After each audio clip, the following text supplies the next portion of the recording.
What's going on, everyone? Christian G from StrengthAddicts.com back with another podcast. First of all, I want to wish everyone a happy new year. I want to thank my great sponsors. We've got TokyoNutrition.com. TokyoNutrition.com ships worldwide. Remember to use discount code BuildMuscle, save 10% off your purchase. Also want to send a big shout out to my other great sponsor, Muscle Elements. You can visit them at muscle-elements.com. They make the truth. And let me tell you something about the truth, guys. Actually, at the proteinwars.com, I want to thank everyone that voted. We got all the way to the finals. Now, we didn't win, but I mean, my gosh, we did really, really well. I want to appreciate that from everyone else. We have malebasics.com, bodybuilding underwear. Again, people always ask themselves, I mean, you're at the gym, you're sweating, you want something that's actually going to last long, not have holes in it, waistband not go out. I know it sounds like a lot of sort of the etc. stuff, but again, you want to have quality. Malebasics.com. Also want to thank myoatmeal.com. Custom built by you, over 22 billion combinations. You log on to myoatmeal.com. You choose the bag, the size, the oats, all the ingredients, the sweeteners, you name it, they have it. And of course, I also want to thank all of you for listening. I really appreciate the fact that we have so many great listeners. We have so many great podcasts now. And today, we're very, very fortunate to have with us a national level bikini competitor. I'm talking about the one and only Jessica Ortiz. Jessica, how's it going tonight? Hi everyone. This is Jessica Ortiz. Awesome. Now, we've been trying to do this now for a little bit. We have this massive time difference. Jessica is out, I believe, in California, Yes. and I'm over here in illustrious Louisville, Kentucky, where it's been snowing nonstop. And so I'm really, really happy that we're doing this. And Jessica is quite a trooper. We started out we were going to do it in the waiting room of her gym. And then I think you walked out to the pool, and then you walked to your car. I mean, so, kudos to you for being, And of course, this trooper. I was in the middle of doing some curls when you text me saying that you were ready. Awesome. Yeah, no, and that's the thing. I mean, this is like a day in the life of an actual national level competitor because you know what I mean. Like, I think I told you that I was going to do it a little bit later today, and you're like, "Oh, great, I'll go to the gym." So only, someone at that level would say something like that. Anybody else would be like, "Oh, okay, I'll just take a nap or I'll just eat some Ben and Jerry's." You're like, "No, no, I'm going to go to the gym, No, and then right. I'm gonna yeah, get a pump and for then I'm sure, gonna talk to you. for sure." So, I guess, like I was telling you off air, I sort of have the quote unquote canned questions, the first two questions that I ask everyone, whether it's a podcast or a backstage interview.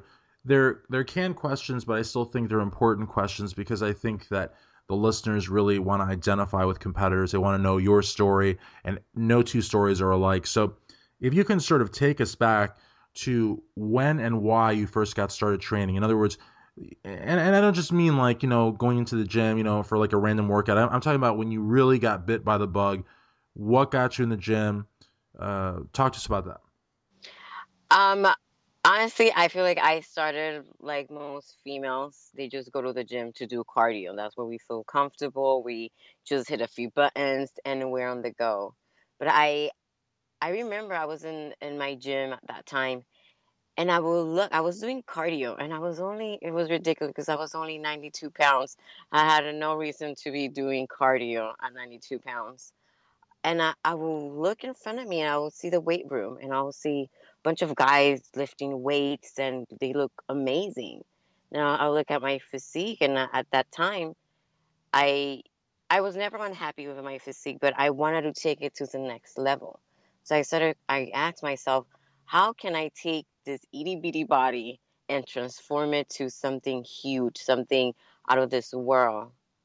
And I told myself, I remember I was doing cardio. I told myself, you know what? I'm not gonna let the weights or the men in the weights intimidate me just because I'm a female and just because I'm 92 pounds. So I started doing research. I went on YouTube, started looking at videos. I remember being in front of my mirror practicing how to do flies, how to do shoulder presses. I just started experimenting with YouTube and just practicing at home so I wouldn't look quote unquote dumb at the gym. Hmm. So I could know, I could pretend to know what I was doing at that time. And I just took it from there. I started writing. One of the important factors. is I started writing everything down. I would write the things that I was going to work out at the gym, how many reps, how many sets, the rest that I was going to take in between sets. And I started going at night when the gym was empty.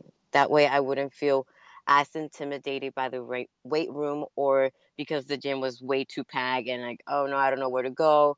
I don't know what to do. I'm just going to go home. Or the worst thing would be going back to my comfort zone that at that time was cardio.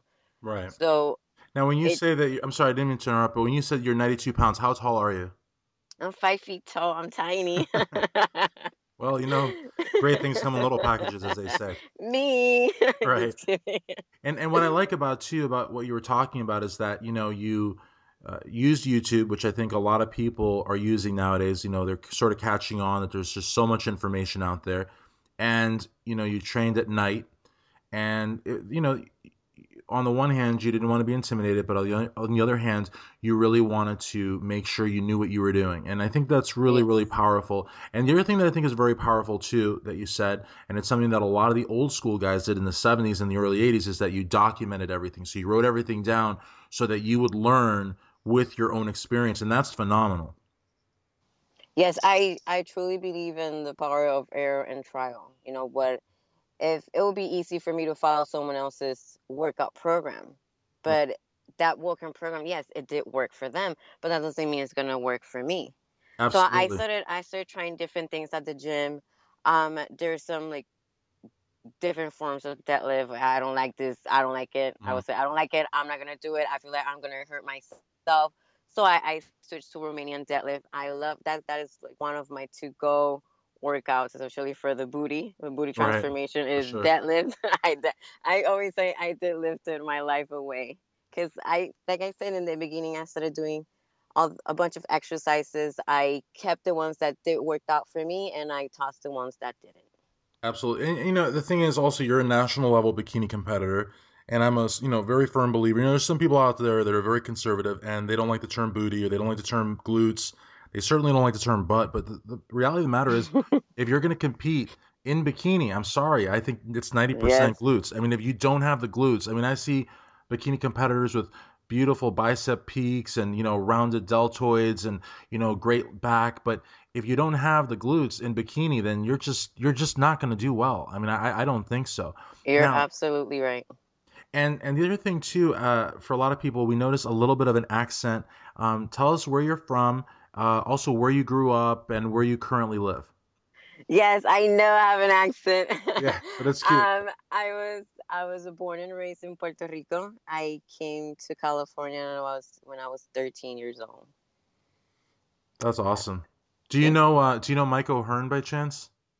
I don't. Oh my God, you got to meet Mike O'Hearn. He's like, and Rick Drazen, and there's just so many people. Rich Piana. There's just so many like superstars in California. I really think that's where stars are made. Um, let's talk a little bit, if we can transition a little bit into your competition, and this is sort of my second quote unquote canned question. But again, I mean, look, we had like what 5 minutes on the first one, and we really got some great information. Um, as far as competing goes, when you go to the gym and you make transformation, I've, over the years, right now I look like crap, but like over the years, I've had times when I look good, and I've been very proud of my accomplishments in the gym. But I've never really wanted to get on stage. I've never really had that either inspiration or that courage to do it, because I really believe getting on stage really requires just, it's like what you need to make a transformation times 10. So I guess, who or what inspired you to want to get on stage? Once you made the developments, once you sort of got a hang of the exercises, what worked, what didn't, who or what got you to want to compete? Well, when I started lifting weights, I was not a vegan. I think I was at that time I was eating meat, and I will notice that my body wasn't responding so well to the meat. Hmm. I will come home and I will feel bloated, and from the gym I'll come home from the gym and I'll start eating meat, and I'll look at the meat. I'll say, why am I eating this thing that is making me feel bloated and heavy? And when I'm trying to go to the gym and feel healthy, so I started doing some research about um, veganism because at that time my dad was a vegan, and he was the one who introduced me to veganism. And I started doing some research to see if I was going to be able to adjust my diet to a more of a plant-based one. Okay. So I did some research and I ran into the group, to the team Plan Build, and they're vegan bodybuilders. I started looking at them and how they looked on stage. I was like, I want to be them. I want to look just like them. Hmm. There's one particular that really caught my attention is Tori Washington, and he looks amazing on stage. His physique as a vegan bodybuilder is on point. I was honored enough to meet him at Nationals in Miami this year. He came to see me, and it was truly an honor to have someone like him in the vegan community support me. That's And awesome. yes, he was the one who really truly inspired me to take my physique to the next level. That's So awesome. I went from that time from 92 pounds to maybe 105. So I have a lot of questions to ask you about that because Yes. actually I found you on Instagram through your veganism and of course through your physique because I'm always looking on Instagram, for physiques that are just on the cutting edge. And I've heard of vegan bodybuilding before. There's actually a gentleman named Robert Cheek, Oh who, yes. yeah, he actually had a vegan, I believe it was vegan bodybuilding and fitness website and was real active some years ago. I haven't really heard much about him recently, but so you have this vegan thing going for you now. As you know, I don't know if you know or not. I think I told you, but I've been a vegetarian, lacto-ovo, which means that I have eggs and dairy since I was about 4 months from 15, and I'm 37 now, so over 20 years. And I did it for animal rights myself, but of course also Uh-huh. for health.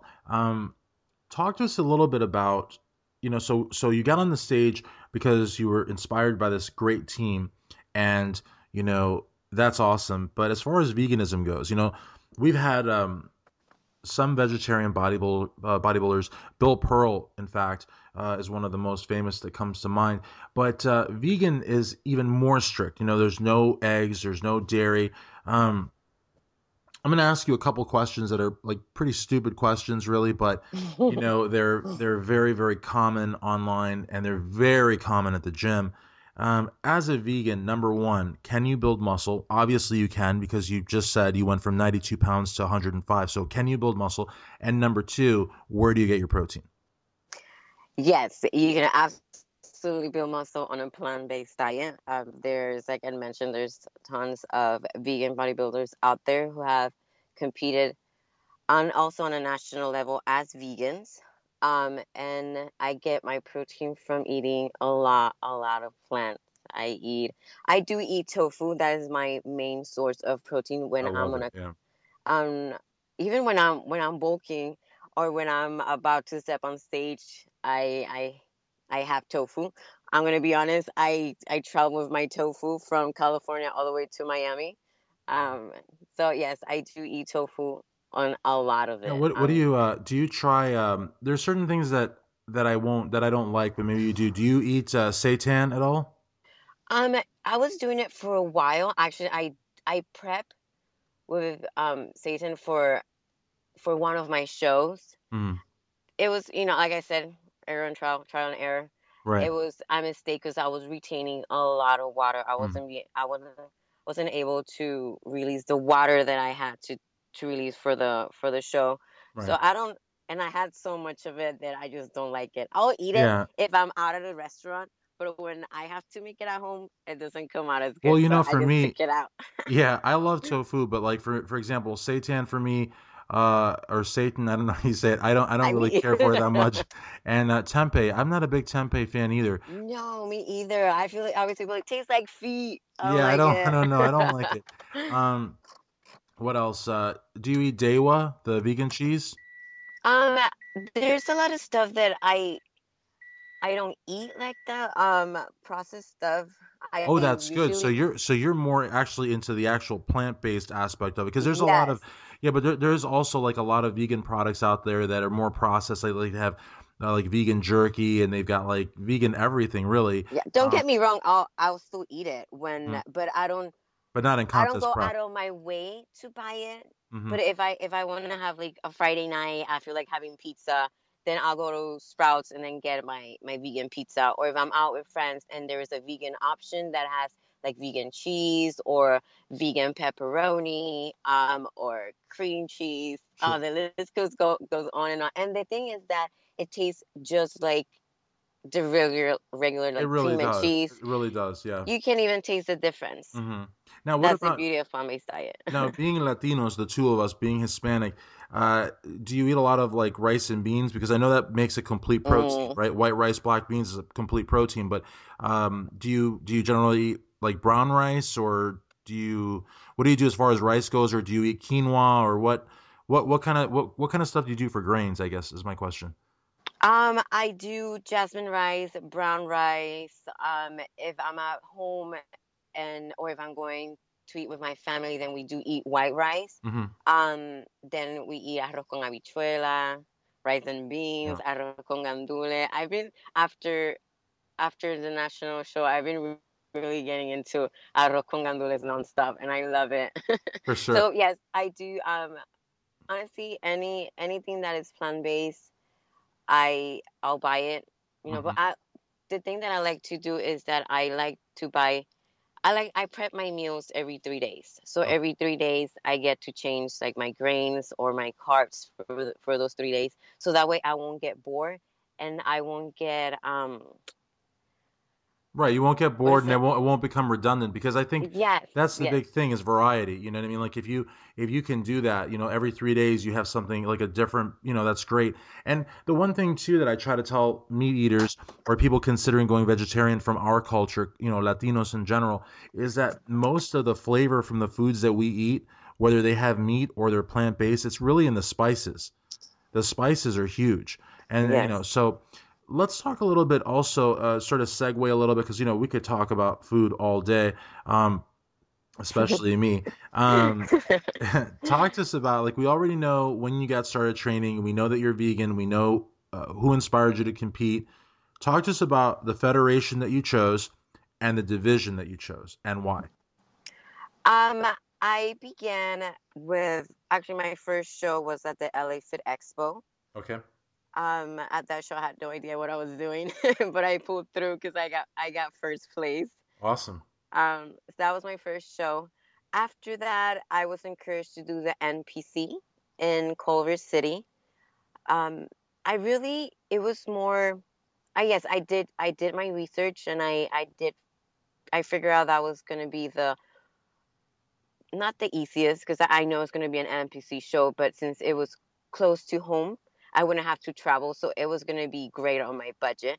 So Mhm. I did. My first show was in Culver City. After that, I did a third show on the West Coast Classic, Okay. Lonnie and T by for show. Yep. yes, honestly that was one of my favorite shows. I had so much fun. The vibe backstage and on stage is great.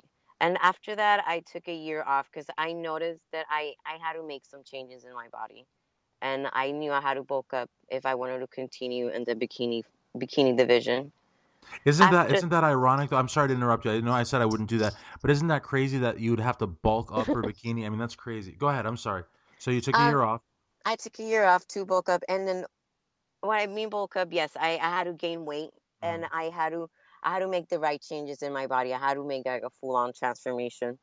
I knew that my weakest points were at that time my glutes, my hamstrings, and my shoulders. So I took a year off to really concentrate on my weakest points. And when I knew that I was ready, I did a back to back show. That was crazy. I did a show in Culver City for an NPC, and then I traveled to San Diego the following weekend. And I was honored enough and grateful that I was able to compete back to back, and I got first place in both shows. that's phenomenal. And one thing that you said, I think your second show, and you mentioned the NPC. You said, it was convenient because it was close to home and for your budget and all that, but it certainly wasn't easy. And I got to tell you some that hit the nail right on the head, because the NPC, the depth in the lineup at all the shows, whether it's a level one, a level five, a national show. I mean, the NPC, in my opinion, is on par with professional organizations around the world. I mean, you're competing against the very best, and to be able to do Yes. back to back shows and place first, you know that in hindsight, taking that year off was the right thing to do for you. It was because I didn't want to make a mistake of putting my body. I think more my mind, because you diet so hard, you train so hard, that prep is your life. You don't Right. have time for the outside world. Your world becomes the gym and the prep, the diet, the gym, the prep. Sure. No, I know what you mean, but So it's hard though because from a lot of people that I've spoken to, taking that time off is actually harder than competing nonstop. Actually, because people are scared that if they walk away, left to their own devices, they might fall off the wagon and never come back. well, I think that separates the real competitors from the ones that just do it just to Absolutely, step on stage. absolutely. Because when you become a true competitor, and when you truly believe, and your reason, your personal reason to why you're doing what you're doing, that is your motivation to listen to your body and your mind.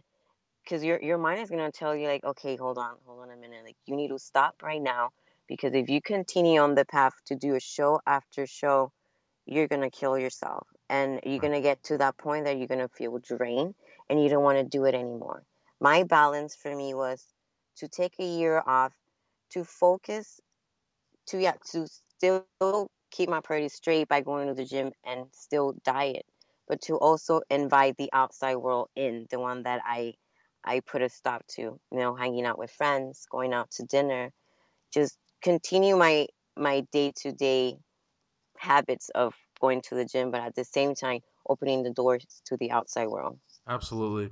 Now, in terms of your training, your approach to training, when you go to the gym, what are you what's the game plan? I mean, do you normally stick to the same game plan each workout? Are you someone that is more prone to using machines or more prone to using, free weights? Do you do cardio in the gym or out? So basically, there's so many possibilities here. I guess really what I'm asking is, what's your approach to training? I like to step into the gym with a set plan. Like I said in the beginning, I've write everything down. I wrote, I like to write, I just write it on my phone, like how many reps, what I have to do, why. So I'll incorporate dumbbells, free weights, machines, supersets, drop sets. What I don't do is cardio. I don't do cardio. I'm not a big fan of cardio, since I have a fast metabolism. So I there's no need for my body or for myself to kill myself doing cardio. I only do cardio when I get closer to a show. Okay. But in the meantime, I stay away from cardio. I I like to go heavy. But without When I feel that my form has been compromised by the weight, I drop it down, because I that's like gotcha. one of my thing. I've been able to live this lifestyle and keep it being active for almost 4 years, because I listen to my body, and I don't push it to an extent where I know I'm gonna hurt myself. Absolutely. Now, one thing that I was going to ask you as far as competing in the NPC, competing in bikini, I think now is a great time to ask you because you said that you listen to your body. You're actually in a transition phase from bikini to figure, correct? Yes. So, why did you choose to do that? Um, on this last prep for nationals, I realized that I had too much muscle for a bikini competitor. I was not disappointed, wouldn't be the right word. I just didn't know how to appreciate the physique I had at that moment, and I still have, because I knew I didn't fit into the bikini division anymore. I knew I had my shoulders got big, my back got wide, my quads also, and I knew that nationals was going to be my last competition as a bikini athlete. I always wanted to go to nationals, and since I qualify, of course, I feel like I had to go, because it was always on my bucket list. Right. And when I didn't get first or second call outs, I realized, okay, I didn't get first or second for a reason. And then I looked at the competitors that did get first and second, and their physique was different than mine.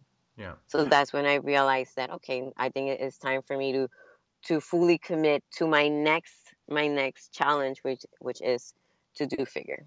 Absolutely. And in terms of, I was going to ask you about your plans for 2016, but there is still one other thing that I didn't ask you about. And I hate to backtrack and go back I and know you're forth, but fine. I think it's important, though, especially for the integrity of the interview, because I think, I mean, you've built a beautiful, beautiful physique, very sexy, very feminine. I just absolutely love it. I like looked at like, I don't know, like 3 dozen pictures. Um, Thanks. Yeah, that's the beauty of Instagram. Yeah.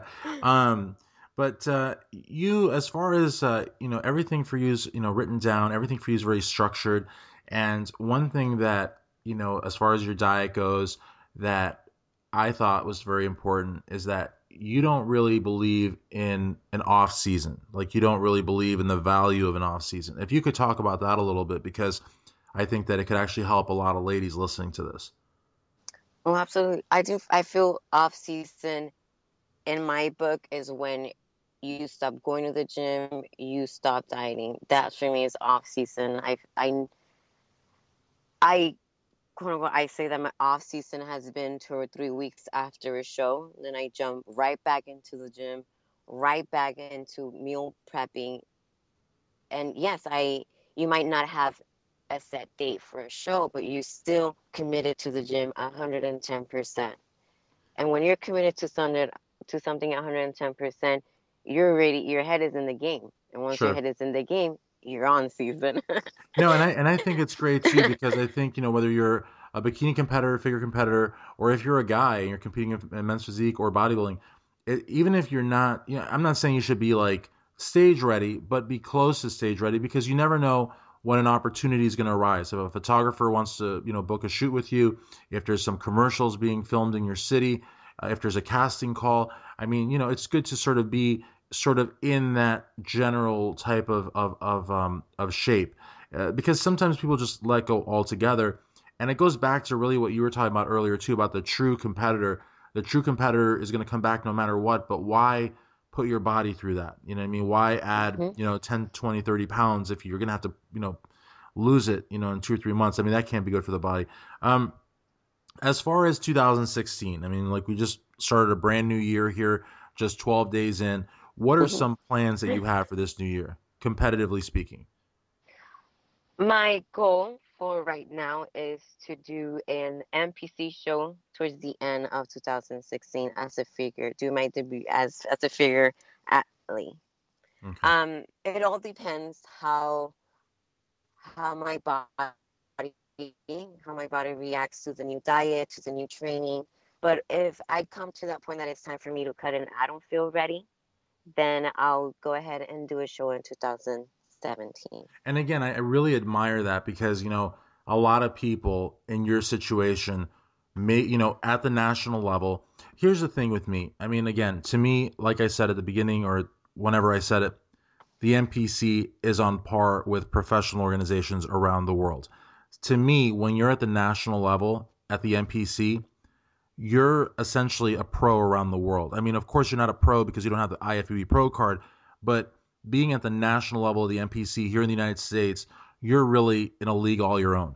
So if you were to transition to a new division, some people would sort of feel like, something breathing on the back of their neck and they have to just jump in any show just because they have to. And I really like the fact that, you look at this in a very pragmatic way and you say, look, if I'm not ready, I'm just going to wait another year, but I'm not going to get on the stage unless you respect the stage and you respect the Oh, judges and the absolutely. fans. And Yeah. that's great.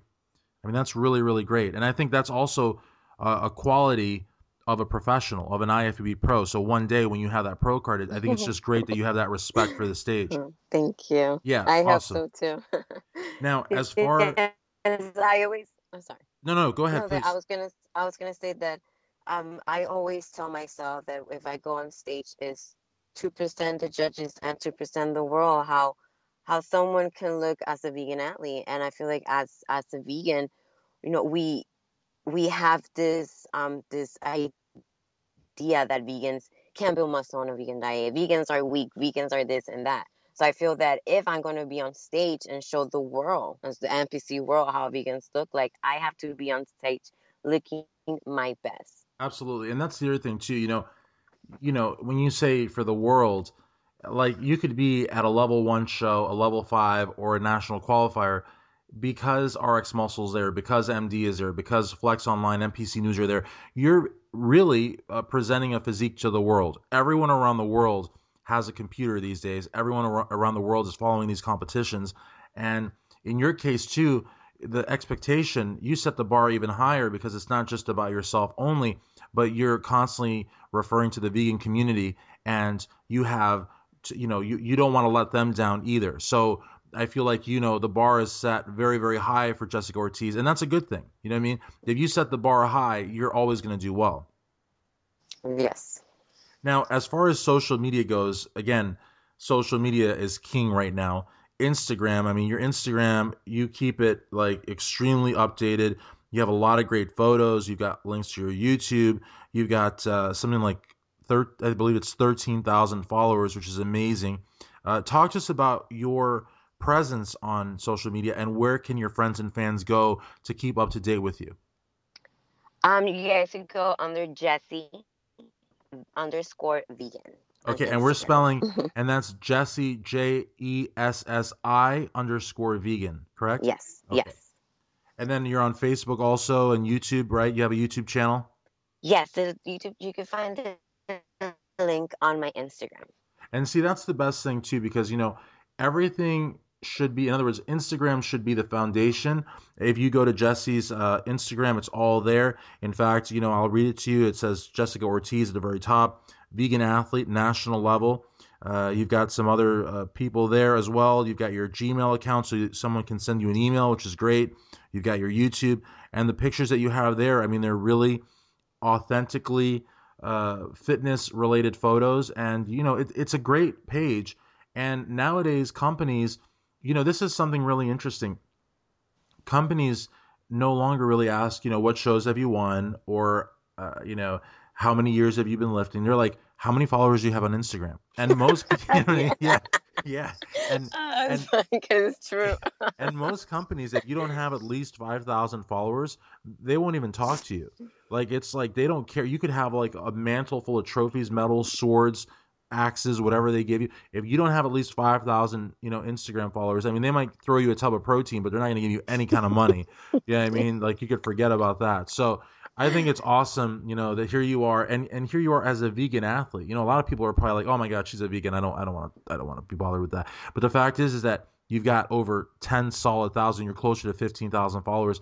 And the reality of the matter is the proof is in the pudding. I mean, you've built this physique on a plant-based diet. So I don't think you're going to find too many people telling you that, you can't build muscle, that you don't have protein, that you don't look phenomenal. So that's great. The last question I want to ask you, I always leave for the last, which is the most important. Who would you like to thank for where you are today? Ooh, so many people. I think I have to say my parents. My parents, they believed in me from day one. They knew that they knew I was into something. They didn't know how much or how much I was gonna do with it. But and my mom, she believed in me. My dad, who introduced me to veganism, I owe him this journey. I know this journey started because of him. He was the one who introduced me, and I just went for it. And my mom, for always being there for me, for always supporting me through my shows, for motivating me, for being that word of wisdom when I felt like giving up. Because yes, I did have my days when I, will, I was in doubt. I didn't know if I was able to continue this path that I was in as a vegan. Because it's hard, especially because I never had a set coach as a vegan. So it's hard because I feel like sometimes I was swimming against the current. You have all these negative comments Mm-hmm. about you, and but my mom, she was always there pushing me to go to the gym, to stay on track, and I owe her a lot because of this. My sister for putting up with my attitude when I was on prep, my friends, and especially my coworkers. I thank thank them every single day at work. Thank you so much for putting up, and then I apologize. And I have to say, Benny, my friend from the gym, he was my first trainer. He prepped me for my first show and my third show. So thanks to him, I was able to, you know, to do a show. Absolutely. And my team, Clean Machine Online, for supporting me. And they're also all vegans, of course. And thanks to them, they supported me through my national prep and when I was on nationals too. Awesome. Well, I really, really want to thank you for taking the time. Again, it was a pleasure talking to you. I look forward to possibly doing more stuff with you in the future. I think that, Absolutely, yes. yeah, I really admire you. I've always thought about going vegan. It's been You should over. do it. I'll think about it. I always think about it, because I'll tell you something. I've been vegetarian now for probably like, I don't know what it's been like. I know it's over 20 years, probably 22, 23 years. And I always, because I became vegetarian because of moral reasons, I always, um, I always have not guilt, but like a watered down version of guilt whenever I have dairy and eggs because I feel like, like I just want to give it up. But the thing is, for me, this is how I've been living so many years, and I feel like I'm making enough of a difference. So it's always something to think about.